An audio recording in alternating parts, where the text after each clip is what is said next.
अस्सलाम वालेकुम। आज हम लोग मैथ सेकंड पढ़ेंगे। मैथ सेकंड का जो पहला चैप्टर आपकी बुक में वो है त्रिभुज, चैप्टर नंबर 6 आपकी बुक में। छठवें चैप्टर का जो नाम है वो त्रिभुज है और वो मैथ सेकंड का पहला चैप्टर है। मैं आज उसको आप लोगों को पढ़ाऊंगा। तो त्रिभुज के बारे में हम लोग 9th क्लास में पढ़ चुके थे और त्रिभुज के का एक जो हम लोगों ने वो पढ़ा था, दिख रहा है, एक जो रूल पढ़ा था वो क्या पढ़ा था, दो आकृतियां को हम लोग क्या करते थे उसमें, उस चैप्टर में सर्वांशम करते थे। क्या करते थे? सर्वांशम,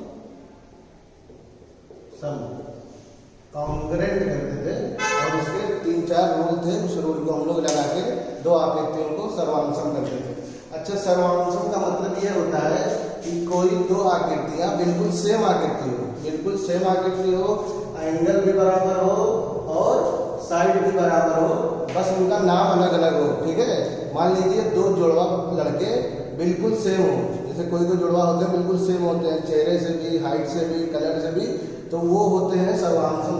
ठीक है, और अब आगे हम लोग आप लोगों को जो पढ़ना है क्या कहते हैं क्लास 10 में, वो सर्वांशम ना पढ़ के क्या पढ़ना है, हम लोगों को समरूप पढ़ना है। समरूप का मतलब होता है कि सिमिलर, समरूप का मतलब होता है कि सिमिलर, एक जैसे। एक जैसे का मतलब कि एक जैसे हो लेकिन बिल्कुल बराबर होना जरूरी नहीं है। बराबर भी हो तब भी समरूप हो जाएंगे, लेकिन बिल्कुल बराबर होना यहाँ पे जरूरी नहीं है। जैसे कि सर्वांशम में क्या था कि दोनों आकृतियां तभी सर्वांशम होंगी जब बिल्कुल सेम हो और साइज में भी सेम हो, शेप में भी सेम हो और हर चीज में वो बिल्कुल सेम हो, बस इनका नाम अलग अलग दे दिया जाए तो ये क्या हो जाते हैं, कॉन्ग्रेंट ट्रायंगल्स या कॉन्ग्रेंट जो भी हमारे पास आकृति दी रहेगी वो हो जाएगा। लेकिन सिमिलर में क्या होता है कि हमारे पास दो आकृति होनी चाहिए। ठीक है, एक थोड़ा सा बड़ा हो, एक थोड़ा सा छोटा हो, कोई मसला नहीं, लेकिन दोनों आकृति एक जैसे होने चाहिए, एक रूप के, एक शेप के होने चाहिए और दोनों में एक रिलेशन होना चाहिए कि जो ये जो कोण है सारे कोण एक दूसरे के बराबर हो। अगर ये मान लीजिए 50 डिग्री का है तो ये भी कितने का होना चाहिए, 50 डिग्री का। ये मान लीजिए 60 डिग्री का है तो ये कितने डिग्री का हो जाए, ये भी 60 डिग्री का हो जाए, और ये 70 डिग्री का है तो ये भी कितने डिग्री का हो जाए, 70 डिग्री का हो जाए। ठीक है, तो दो आकृतियां इस तरह की हो जिसमें दोनों कोण क्या हो, आपस में सारे कोण एक दूसरे के बराबर हो। और इसके अलावा हमारे पास ये जो मान लीजिए ये 1 सेंटीमीटर का है, ये 2 सेंटीमीटर का है और ये 1.5 सेंटीमीटर का है। ठीक है, मैं एग्जाम्पल से ले रहा हूँ, ये 1 सेंटीमीटर का है, ये 1.5 सेंटीमीटर का है, ये 2 सेंटीमीटर का है। तो इस त्रिभुज का जो माप होगा, इस त्रिभुज की जो लेंथ होगी तीनों साइड की, वो इसी लेंथ के क्या होना चाहिए, अनुपात का होना चाहिए, अनुपात का होना चाहिए।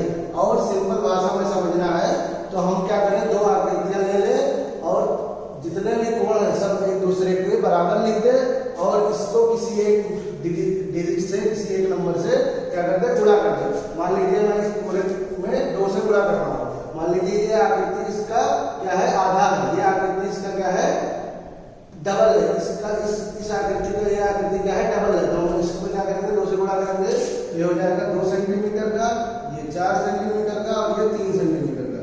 ठीक है, तो ये दोनों आकृति क्या हो गई, आपस में समरूप हो गई या सिमिलर हो गई। ये सब आप लोगों को रूल्स जो है पढ़ने हैं अगली एक्सरसाइज में, लेकिन मैं ऐसे ही इसको समझाने के लिए बता दिया था। अब आप लोगों को समझ में आ गया होगा कि मान लीजिए एक आयत है और एक बड़ा, एक छोटा आयत है और एक बड़ी आयत है। ठीक है, तो ये दोनों आयत में सबको पता है कि कोण कितने बराबर होता है, कितने के बराबर होता है, 90 डिग्री, 90 डिग्री, 90 डिग्री, 90 डिग्री, सब 90 डिग्री के होते हैं। तो दो आयत हमें दिया है और कह दीजिए क्या समरूप है, तो देखने में तो समरूप लग रहा है, चारों कोण दोनों के इसके बराबर होंगे, 90 डिग्री के बराबर होंगे।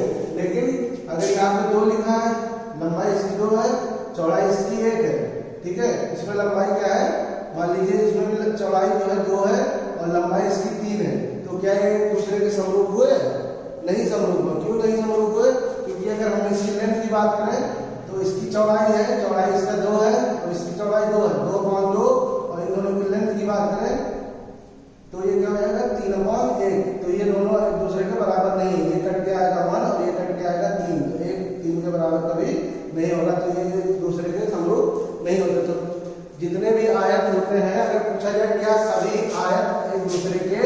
समरूप है तो आप लोग क्या कहेंगे कि नहीं नहीं है। लेकिन अगर दो स्क्वायर की बात करें, किसकी बात करें, वर्ग की, तो क्या दो वर्ग एक दूसरे के समरूप हैं?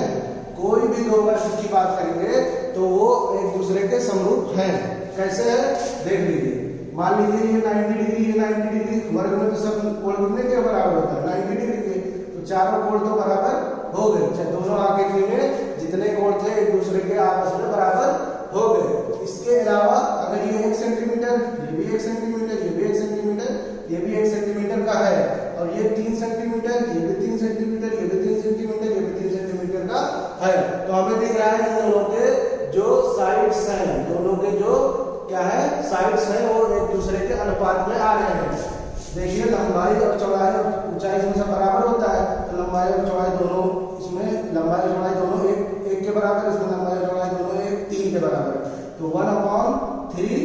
और इसकी लंबाई अगर पहले लेंगे तो लंबाई अपॉन चौड़ाई, चौड़ाई बाद में लेंगे तो लंबाई अपॉन, इसकी लंबाई लेते तो लंबाई अपॉन लंबाई, इसकी चौड़ाई लेंगे तो इसकी चौड़ाई और इसकी चौड़ाई दोनों 1/3 के बराबर आ रहा है।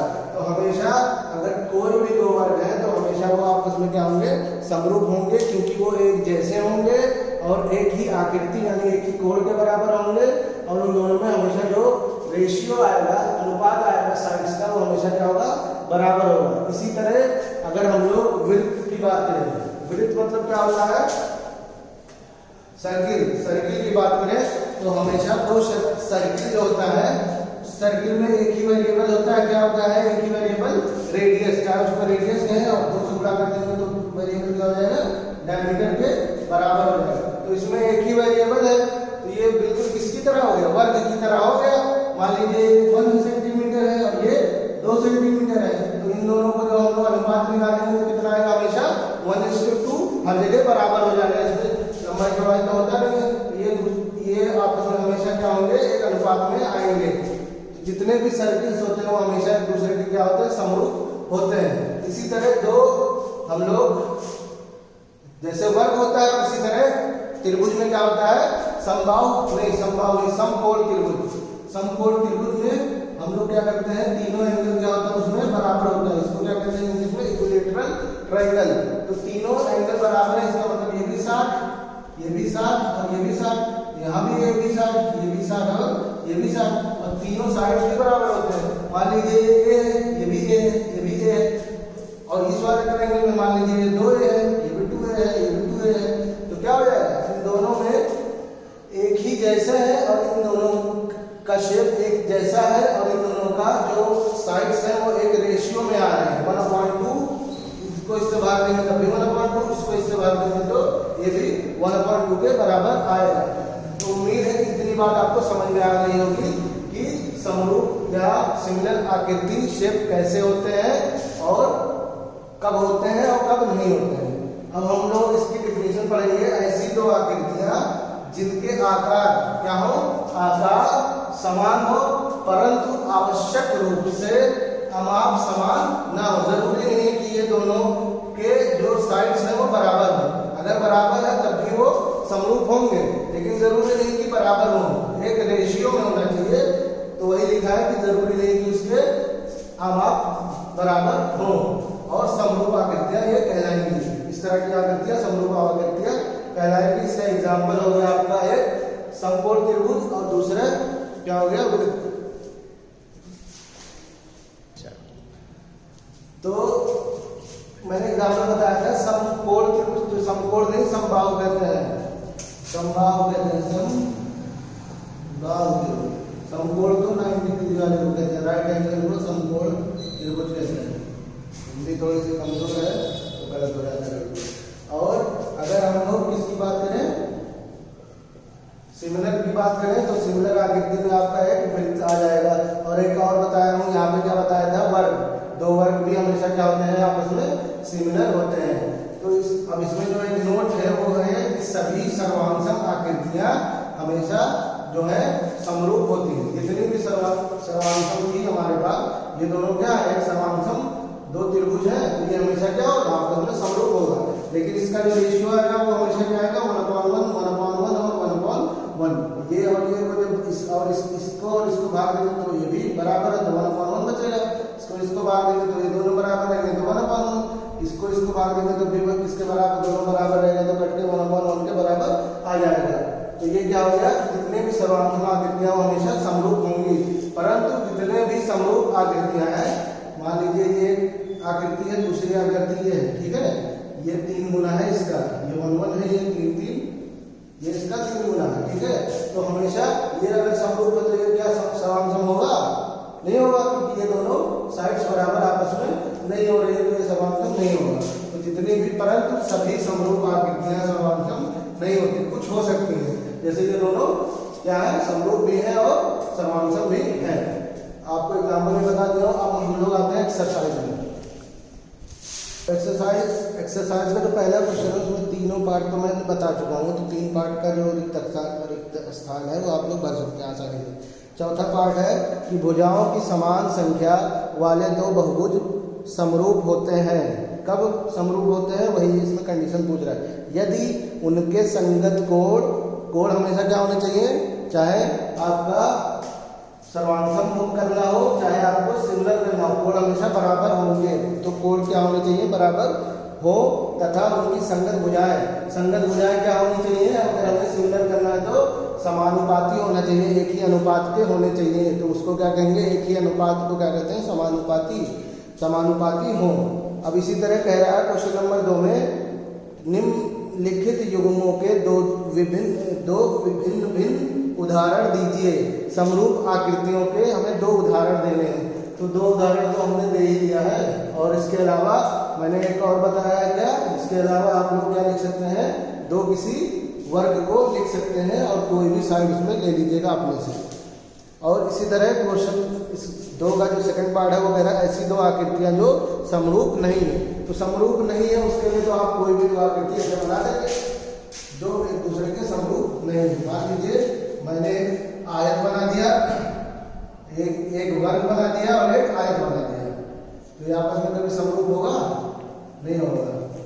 ये 2 है, ये 2 है, ठीक है, ऐसे बना के दिखा देंगे कि ये दोनों है आपस में समरूप नहीं है। इसी तरह से एक और बनाना है तो हम लोग क्या कर देंगे, एक राइट एंगल ट्रायंगल बना देंगे और एक कोई भी ट्रायंगल बना देंगे। इसमें एक कोण 90 डिग्री है, इसमें कोई भी कोण 90 डिग्री नहीं है, तो ये दोनों आपस में सिमिलर कभी नहीं हो सकते, क्योंकि हमें सिमिलर होने के लिए सारे कोण बराबर होने चाहिए। तो इसमें एक कोण 90 है, इसमें कोई भी कोण 90 नहीं है, तो ये दोनों आपस में क्या होंगे, सिमिलर कभी भी नहीं हो सकते। अब क्वेश्चन नंबर 3 में कह रहा है कि बताइए निम्नलिखित चतुर्भुज समरूप है या नहीं है। तो देख के आप लोगों को बताना है कि है या नहीं है, आप लोग इसको देख के बताएंगे। तो देख के अगर नहीं समझ में आएगा तो मुझसे पूछ लेंगे। अब हम लोग पढ़ेंगे त्रिभुजों की समरूपता। ये अब हम लोग आ जाएंगे कि इसके मेथड्स क्या होते हैं और इसमें कौन कौन से हमें रूल्स फॉलो करने हैं समरूप करने के लिए 2 ट्रायंगल्स को। उम्मीद है कि आप लोगों को ये समझ में आ गया होगा। तो आप लोगों का जो आज का होमवर्क है वो क्या है, एक्सरसाइज 6.1। कुछ नहीं है, बस आप लोगों को जो मैंने बताया है उसमें से कुछ क्वेश्चन पूछा, वही आप लोगों को बताना है। यही हो गया आप लोगों का आज का होमवर्क। अस्सलाम वालेकुम।